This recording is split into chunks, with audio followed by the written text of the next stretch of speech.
જાણો ગાંધારીએ કેમ આપ્યો હતો ભગવાન શ્રી કૃષ્ણને શ્રાપ. શ્રી કૃષ્ણ ભારતીય જનમાનસ પર છવાયેલ એક એના નાયક છે, જેમની પરાલૌકિક શક્તિ પર શ્રદ્ધાળુઓ અંધભક્તિ રાખે છે. જ્યાં કૃષ્ણ છે ત્યાં સંભવ પણ સંભવ છે. જ્યાં કૃષ્ણ છે ત્યાં દરેક ચમત્કાર સંભવ છે. જ્યાં કૃષ્ણ છે ત્યાં વિપરીત પરિસ્થિતિઓમાં પણ વિજય સંભવ છે. જ્યાં કૃષ્ણ છે ત્યાં ભવસાગરના કષ્ટોમાંથી પાર થઈને મોક્ષની પ્રાપ્તિ સંભવ છે.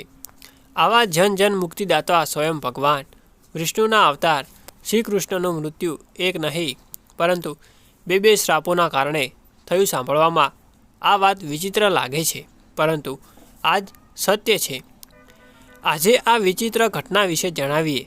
આપણે સૌ જાણીએ છીએ કે શ્રી કૃષ્ણ સ્વયં ભગવાન વિષ્ણુના અવતાર હતા, પરંતુ તે આ સંસારને જીવનની શીખ આપવા માનવ રૂપે અવતરિત થયા હતા. માનવ દેહના ધર્મનો નિર્વાહ કરવા માટે શ્રી કૃષ્ણને ક્યારેક ને ક્યારેક મૃત્યુને અંગીકાર કરવાનો જ હતો. તેના આ અંતના પણ બે કારણો બન્યા. આમાંથી એક હતી કૌરવોની માતા ગાંધારી અને બીજા હતા મહર્ષિ દુર્વાસા. કૌરવ વંશનો સમૂળ નાશ થઈ ચૂક્યો હતો. પહેલી કથા અનુસાર મહાભારતનું યુદ્ધ સમાપ્ત થવા સુધી કૌરવ વંશનો સમૂળ નાશ થઈ ચૂક્યો હતો. 100 પુત્રને ગુમાવ્યા બાદ માતા ગાંધારીનું હૃદય દુઃખી હતું. એવામાં શ્રી કૃષ્ણ જ્યારે તેમને મળવા પહોંચ્યા ત્યારે દુઃખી હૃદય માતા ગાંધારીએ કહ્યું, હે કૃષ્ણ, તમે તો સંસારને સંભાળવાની ક્ષમતા ધરાવો છો. તમે ઈચ્છતા હોય તો કોઈ રક્તપાત વિના બધી સમસ્યાનું સમાધાન કરી શકતા હતા. તમે ઈચ્છતા તો આજે આ રીતે મારા વંશનો સમૂળ નાશ ન થયો હોત, પરંતુ તમારા કારણે મેં મારું બધું ગુમાવી દીધું છે. હું તમને શ્રાપ આપું છું કે 36 વર્ષની અંદર તમારા યાદવ વંશનો પણ આ રીતે સમૂળ નાશ થશે અને તમારું પણ આકસ્મિક વધ થશે.